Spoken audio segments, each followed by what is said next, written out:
Hi, good morning to all.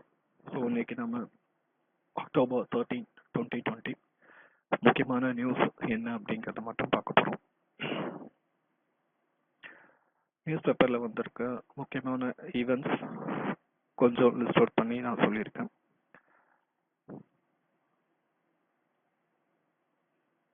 Moving on to the first topic, Nobel prize 2020 economics. இது ஆக்சுவலாக போன வீடியோவில் நம்ம பார்த்துட்டோம். ஸோ 2 அமெரிக்கன் எக்கனாமிஸ்டுக்கு தந்திருக்கிறாங்க. ஒன்று வந்து பால் மில்கிராம் அண்ட் ஒன்று ராபர்ட் வில்சன் அப்படிங்கிறது. இவங்களுக்கு எதுக்கு தந்திருக்காங்க அப்படின்னா, ஏல முறையில் சீர்திருத்தங்கள் பண்ணதுக்காக, for the improvements to auction theory. Auction அப்படின்னா ஏல முறைகள் அதில் சீர்திருத்தம் பண்ணதுக்காக எக்கனாமிக்ஸ்க்கான நோபல் பிரைஸ் இந்த வருடத்துக்கு இந்த 2 அமெரிக்க பொருளாதார அறிஞர்களுக்கு தந்திருக்காங்க. ஸோ இந்த நோபல் பிரைஸ் மொத்தம் medicine, physics, chemistry, literature, peace, economics 6 ஃபீல்டில் இந்த வருஷம் மொத்தம் 11 பேர் நோபல் பிரைஸ் வாங்கியிருக்கிறாங்க. அந்த 11 பேரில் 7 பேர் அமெரிக்கர்கள். ஓகேங்களா? மொத்தம் இந்த வருஷம் நோபல் பிரைஸ் வின்னர்ஸ் வந்து 11 பேர். அந்த 11 பேரில் 7 பேர் அமெரிக்கா தந்திருக்காங்க. ஸோ பொருளாதாரத்துக்காக நோபல் பிரைஸ் இந்தியாவிலேருந்து யார் வாங்கியிருக்கிறாங்க அப்படின்னா, ஃபர்ஸ்ட் ஒன் அமர்த்தியா சென். ஓகேங்களா? The first one Amartya Sen 1998 அவர் தான் ஆசியாவிலேருந்து பொருளாதாரத்துக்கு வாங்கின முதல் நோபல் பிரைஸும் அவர் தான் வாங்கியிருக்கிறாரு. From the first Asian to win the Nobel Prize in Economics, Amartya Sen. First Asian to win the Nobel Prize in Literature, Rabindranath Tagore, 1930. Amartya சென்க்கு அப்புறம் மோர் ரீசெண்ட் அபிஜித் பானர்ஜி 2019. அது வரைக்கும் 2 இந்தியர்கள் மட்டும்தான் எக்கனாமிக்ஸ்க்கான நோபல் பிரைஸ் வாங்கியிருக்கிறாங்க. Moving on to the next, Tamil Nadu science 14 MOUs. இன்னைக்கு news paper அதிகமாக both in English இல்லை நம்மளுடைய தமிழ் பேப்பர்லாம் அதிகமாக இன்னைக்கு பார்க்கப்பட்டது இதுதான். ஏன் அப்படின்னா, கொரோனா பேண்டமிக் சுச்சுவேஷன்ல ஒரு MOU ஒரு கம்பெனி சைன் பண்றது ஒரு சாதாரண விஷயம் கிடையாது. ஆமாம். ஸோ அதனால தான் வந்து இன்னைக்கு நியூஸ் பேப்பர்ல இது ரொம்ப முக்கியமாக இடம் பிடிச்சிருக்கு. So 14 MOUs Tamil Nadu government sign பண்ணியிருக்காங்க. 10,055 crore இன்வெஸ்ட்மெண்ட் வரும் அப்படின்னு சொல்லிட்டு அஃபிஷியலாக கவர்மெண்ட் ரிலீஸ் பண்ணியிருக்குது. தமிழ்நாடு கவர்மெண்ட் சைட்ல அவங்க போட்டிருக்காங்க. ஸோ இது 14 different companies, right from Tirunelveli, Thoothukudi, Kanchipuram, நிறைய இது வந்து காஞ்சிபுரம் டிஸ்ட்ரிக்ட்ல தான் லொகேஷனுக்கு அவங்க சைன் பண்ணியிருக்கிறாங்க. ஏற்கனவே வந்து இந்த ஃபர்ஸ்ட் 2020ல ஃபர்ஸ்ட் 6 monthsக்கு அஃபிஷியலாக ரிலீஸ் பண்ணது சென்ட்ரல் கவர்மெண்டோட டேட்டா வந்து Tamil Nadu rank first among Indian states in attracting investment. ஓகேங்களா? இந்த 2020ல ஃபர்ஸ்ட் 6 monthsல during the 6 months of this year 2020 Tamil Nadu தான் அதிகமான வெளிநாட்டு கம்பெனி கிட்ட புரிந்துணர்வு ஒப்பந்தம் கையெழுத்து பண்ணியிருக்கிறாங்க அப்படிங்கிறது official statement release by the central government. Moving on to the next topic, 15 years of RTI act. தகவல் அறியும் உரிமை சட்டம் நடைமுறைக்கு வந்து 15 வருடங்கள் ஆகிவிட்டது. ஸோ அக்டோபர் 12, 2005 தான் RTI நடைமுறைக்கு வந்த நாள். அக்டோபர் 12, 2020 வந்து 15 years of RTI act. RTI act வந்து கிட்டத்தட்ட ஒரு ஃபண்டமெண்டல் ரைட் அப்படின்னு கூட சொல்லலாம். ஐ மீன் எக்ஸ்பிளிசிட்டா சொல்ல முடியாது, அது ஒரு இம்ப்ளைடா சொல்லலாம். டைரக்டா சொல்ல முடியாது, அது ஒரு implied fundamental right அப்படிங்கலாம்.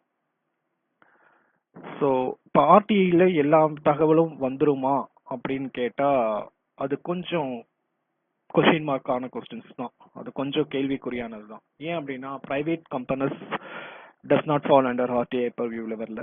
And of course political பார்ட்டிஸ்மே RTI ப்ரிவியூவில் வரல. And chief justice of India அவங்களுமே RTI ப்ரிவியூவில் வரல.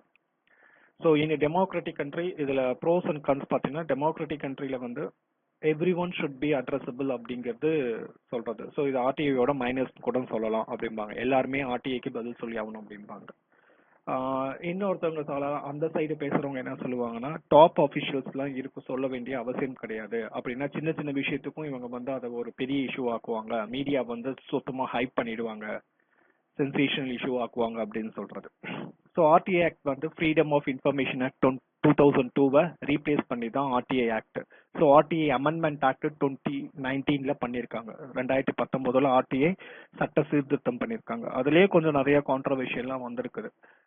In fact chief justice of India அந்த புவிக்குள்ள வரணுமா வரக்கூடாதா அப்படிங்கறதெல்லாம் இன்னும் கேஸ் வந்து பெண்டிங்ல இருக்கு. டெல்லி ஹைகோர்ட் ஆக்சுவலா வந்து புவிக்குள்ள வரணும்னு சொன்னாங்க. சீஃப் ஜஸ்டிஸ் ஆஃப் இந்தியாலாம் ஆர்டிஐ கீழே வரணும் டெல்லி ஹைகோர்ட் ஜட்மெண்ட் தந்தாங்க. ஆனா சுப்ரீம் கோர்ட் அதை இது பண்ணிட்டு வச்சிருக்காங்க. So the case is going on. அது எப்படி சொல்ல முடியும் அப்படின்லாம் சொல்ல முடியல. ஸோ இப்போ ஆர்டிஏ ஆக்ட் காம்படிட்டிவ் எக்ஸாம்ல பார்க்குறப்ப ஆர்டிஏ ஆக்ட் எனாக்ட் பண்ண டேட்டு அதை ஞாபகம் வச்சுக்கோங்க. ஆர்டிஏ ஆக்ட் ஃபர்ஸ்ட் எனாக்ட் பண்ணப்ப வந்து இந்தியா முழுக்க அது செல்லுபடியாகும், ஜம்மு காஷ்மீர் தவிர. ஆனா இப்ப எல்லாத்துக்குமே செல்லுபடியாகும். ஏன்னா ஜம்மு காஷ்மீர்ல ஆர்டிகல் 370 அது அப்ப இருந்தது இம்ப்ளிமெண்ட் பண்ணப்ப. இப்ப 370 இல்லைன்றதுனால RTA is applicable to all of India, including the Union Territory of Jammu and Kashmir and Ladakh. ஓகேங்களா? முன்னாடி வந்து RTA applicable to all of India except Jammu and Kashmir இருந்தது. ஃபர்ஸ்ட் நீங்க பழைய புக் எல்லாம் பாத்தீங்கன்னா அப்படி இருக்கும். பட் இப்ப பிரசன்ட் சினாரியோல வந்து RTA ஆக்ட் வந்து தகவல் அறியும் உரிமை சட்டம் வந்து இந்தியா முழுக்க செல்லுபடியாகும், ஜம்மு காஷ்மீர் உட்பட அப்படிங்கறதுதான் இதுல முக்கியமானது ஒரு விஷயம். Moving on to the next, blue flag beach. 2 நாளா இது பெரிய விஷயம். ஐ திங்க் தமிழ் பேப்பர்ல எனக்கு வந்த மாதிரி தெரியல, இங்கிலீஷ் பேப்பர்ல எல்லாத்துலயுமே இது வந்துச்சு. Blue flag beach.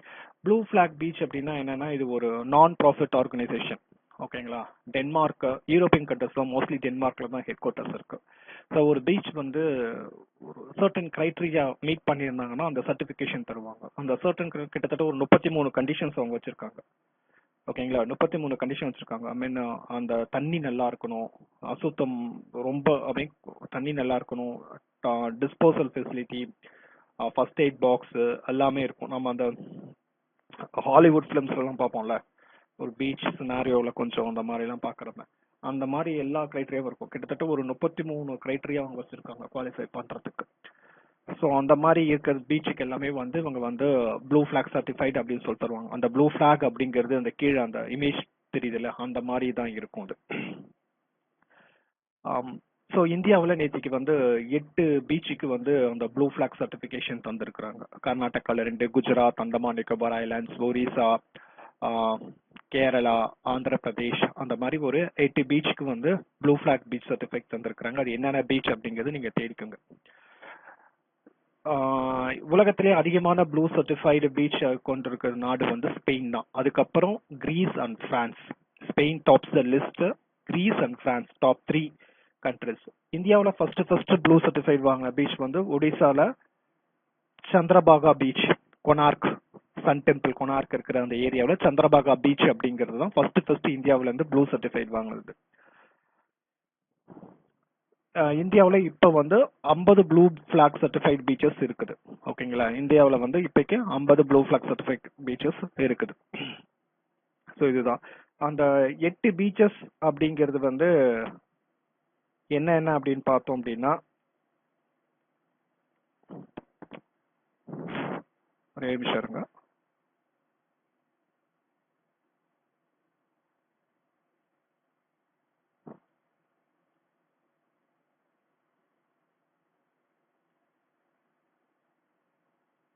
So சிவராஜ்பூர் Gujarat, ஓகேங்களா? இதுதான் அந்த 8 பீச்சஸ் ரீசெண்டா ப்ளூ சர்டிஃபைட் பீச் வாங்கினது.